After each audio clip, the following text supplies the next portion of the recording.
Silphium was a truly remarkable plant. It flourished centuries ago in ancient times. For the people of the Roman Empire, it was extraordinarily special. This plant was not merely useful, it was immensely valuable. Its worth was often compared to precious metals. Indeed, some ancient sources claimed it was worth its weight in silver or even gold. Romans from all walks of life desired silphium. It originated from a specific, faraway coastal region. Its fame, however, spread throughout the vast Roman world and beyond its borders. This herb was far more than just a simple plant. It occupied a unique and revered position within Roman society. The applications of silphium were impressively diverse and numerous. It permeated many different aspects of daily Roman life. You might find it in the bustling kitchens of grand villas. It was also a staple in the bags of Roman physicians. The demand for silphium was consistently high, never seeming to wane.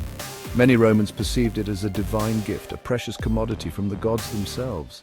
The narrative of silphium is captivating.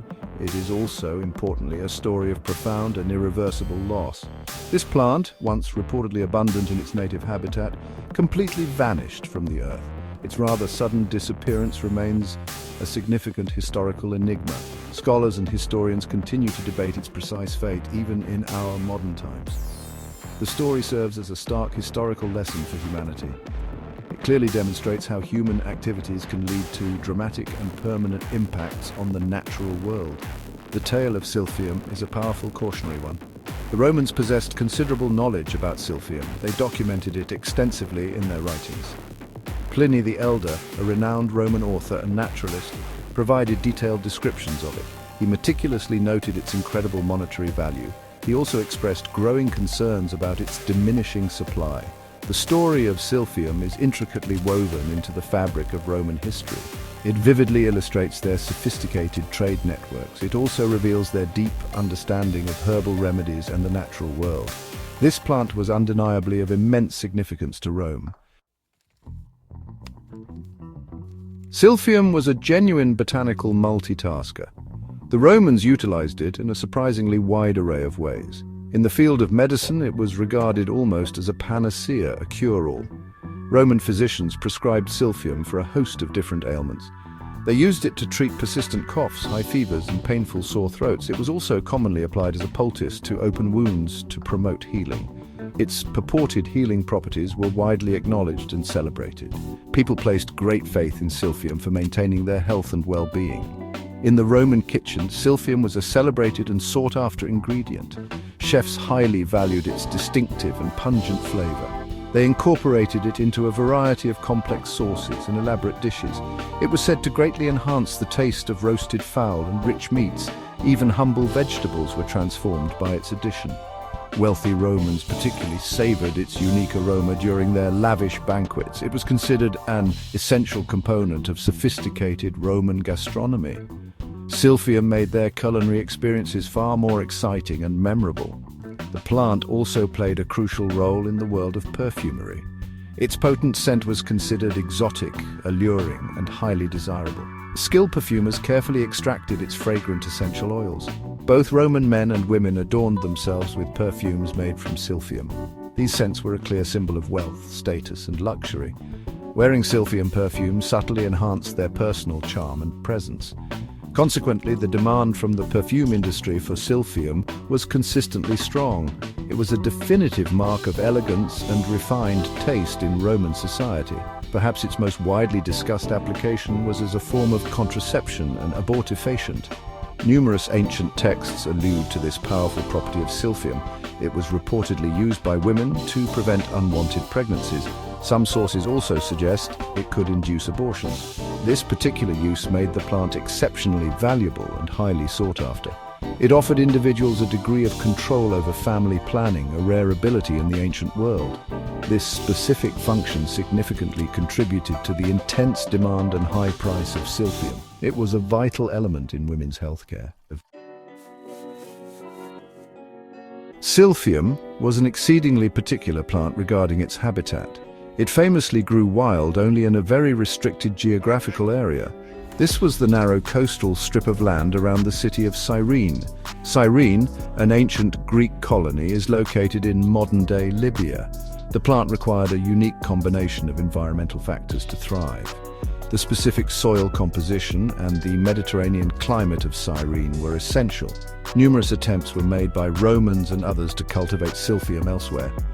However, all these ambitious efforts invariably ended in failure. This stubborn exclusivity only served to further increase its already immense value. Its inherent rarity and the inability to cultivate it widely fueled an almost insatiable desire, particularly among the Roman elite. Roman emperors, always keen to secure valuable resources, coveted silphium greatly. They viewed it as a significant state treasure, akin to precious metals.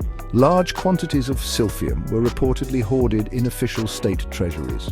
Julius Caesar himself is a prominent example of this imperial acquisitiveness.